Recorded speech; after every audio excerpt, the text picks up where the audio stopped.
وکلاء صاحبان، سب سے پہلے تو میں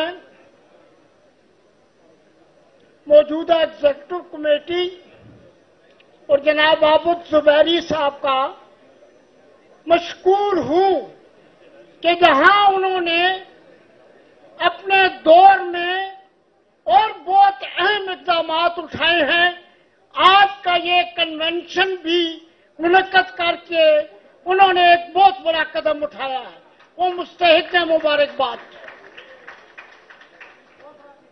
کچھ تلخ باتیں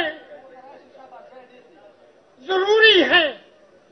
پہلے تو میں بلوچستان سے آئے ہوئے جو ہمارے رہنما نے اپنی گفتگو کی ہے اس کی مکمل تائید کرتا ہوں،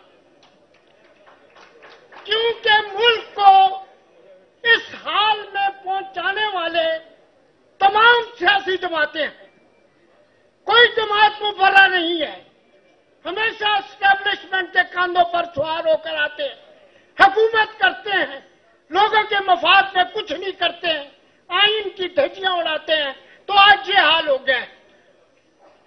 یہ ساری جماعتیں اس کی ذمہ دار ہیں۔ آج لوگوں کا اعتماد اٹھ گیا ہے، جماعتوں سے، سیاسی پروگراموں سے اعتماد اٹھ گیا ہے۔ سب سے پہلی بات تو یہ ہے کہ جیسے کہا گیا ہے، آئین کو متعدد بار روندا گیا ہے، مشرف نے روندا ہے، ضیاء نے روندا ہے، ایوب خان نے روندا ہے، اور پھر سیاسی جماعتوں نے بھی آئین کو ایک کارنر میں رکھا ہے۔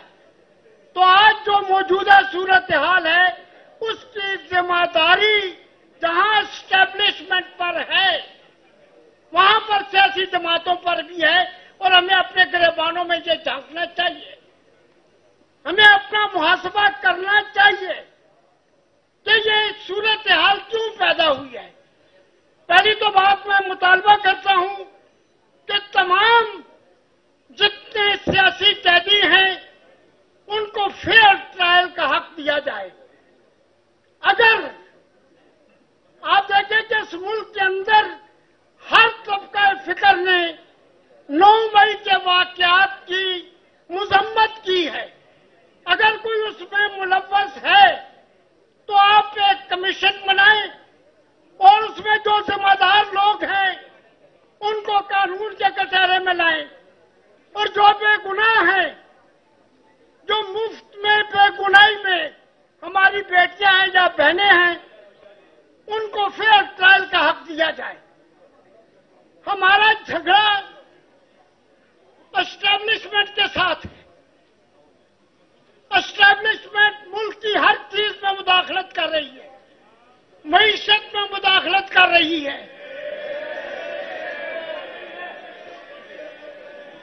ہماری معیشت کے علاوہ مائننگ میں مداخلت کر رہی ہے، ہمارے تاجروں کے ساتھ بیٹھ کر مذاکرات کر رہے ہیں۔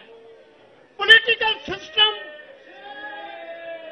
پوری طرح سے فیل ہو چکا ہے، لہذا ہمیں جو سٹیپ اٹھانے ہیں اس میں ہمارا جو نمبر 1 آئین کو ختم کرنے یا اس کی کوشش کرنے والا ہے وہ اسٹیبلشمنٹ ہے۔ تو آپ کا مشن اسٹیبلشمنٹ کے خلاف ہونا چاہیے۔ اور دوسری بات یہ ہے، ایک بات یاد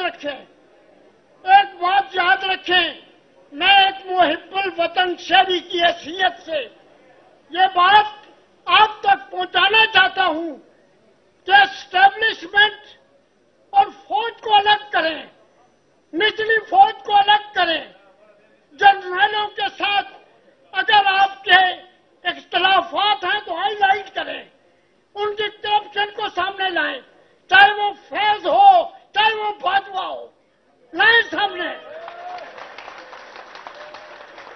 لیکن خدا را عام شہیدوں کو، ملک کی خاطر قربانیاں دینے والوں کو، ملک کی خاطر خون بہانے والوں کو اس طرح سے رسوا نہ کریں۔